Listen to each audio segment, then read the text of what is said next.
One of the most common problems with the PlayStation 3 3D glasses is that the battery dies on them, especially in 2024. Most of these are just non-functional. Now, I went and looked at the actual official manual here, and what it stated right here was that the glasses are equipped with a non-replaceable battery. Do not attempt to open the product or remove the battery, and basically just put these in the waste management office for proper disposal. Absolutely do not fill our landfills with these wonderful glasses. In this video, I'm going to show you how you can replace the battery and continue using them. Hey everybody, I just picked up a pair of PlayStation 3D glasses. Now you can see these are some pretty slick glasses, but there is a problem with most of these, and that is that the battery may be completely dead. So I went ahead and I plugged in a micro USB cable right here to the front of the glasses, and there should be a little red light that appears on here. Now, the very first thing that you'll typically see people talk about is that you should come right in here and make sure that that is set to on. Now, if that is set to on, then you should get a little red light right here. Now, if you don't, then that means you need to purchase a new battery. Now, this does require a little bit of soldering, but I wanted to show you at least how I plan to go about it. So if we flip this over and we look on the back, there is where the first two screws are that you need to remove, and then on the other side, there is the two screws that you need to remove. And then when we get over to the place where the nose guard is, right there is two more. So go ahead and remove all 6 of those screws and come right back. I am using an iFixit kit, and if you look right there is the bit that is working with this. So if you are using an iFixit kit, or you just happen to have that piece right there, then you will be able to get that off. It's basically just a standard Phillips head screwdriver. Okay, so I've went ahead and I've taken out all the screws. As you can see, the 2 right there, the 2 that was with the nose piece, and now the other 2 on the side. So once you get those out, they will look just like that right there. I just went ahead and left the 2 longer screws in this kind of nose piece right here, so I can just plug that back in. But absolutely put those in a safe place. You will need them.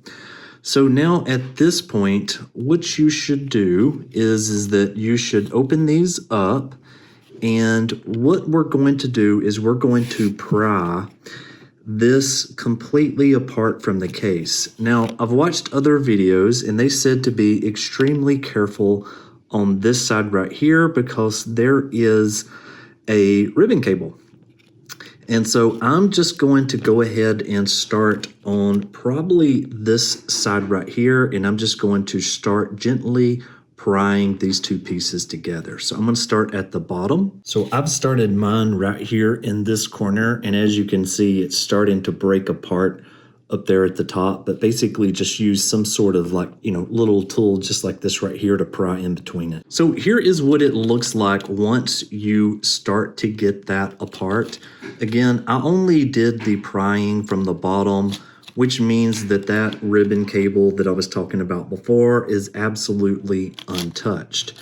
Now, what you will find is that the battery is already soldered onto the board here, and in order to take that off, you basically just need to pull kind of hard just like that, and then right there is going to be what we're going to solder back to in just a second. Now, that is exactly what the insides of the headset looks like, and then taking a look at the front of the headset, right there is the battery. And this battery looks pretty swollen. And again, I'm just using kind of that same knife there. And there is the battery. So Yeah, this one is swollen. This is definitely going to be a bad battery.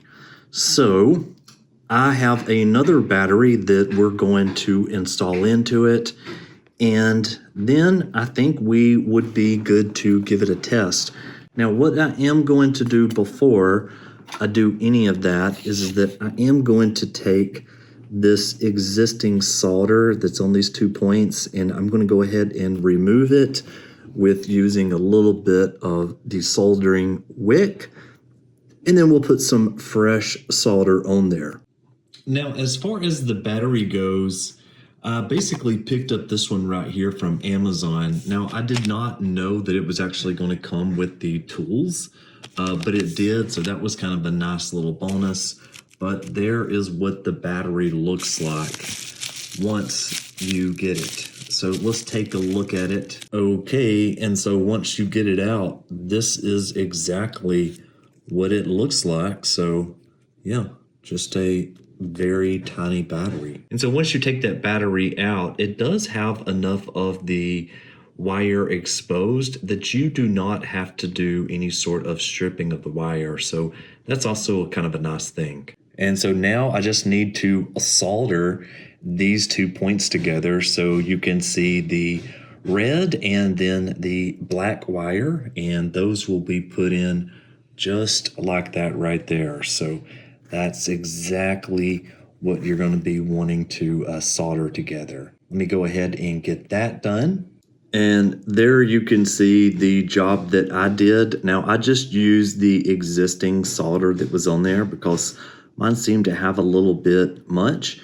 And if you take a peek right over here, yeah, that you see right there, that is the red blinking light, which means your glasses should be back ready to go. And I typically just place it on top just like that right there in order to, kind of get a feel for it. And then when you start to put this case right here back on top of it, it will just set down flush. And so there is this button right there that says battery. You're going to want to go to the other side of your glasses, such as this right here, and you're going to want to pop that out. So let me show you what that looks like. You basically want to take that button and have that button completely removed from your glasses before you start putting these back together. Now, once you get it all kind of put back together, obviously, if the soldering job was done pretty well, you will still have your red blinking light. And then over here, you can see it does not have the button in there.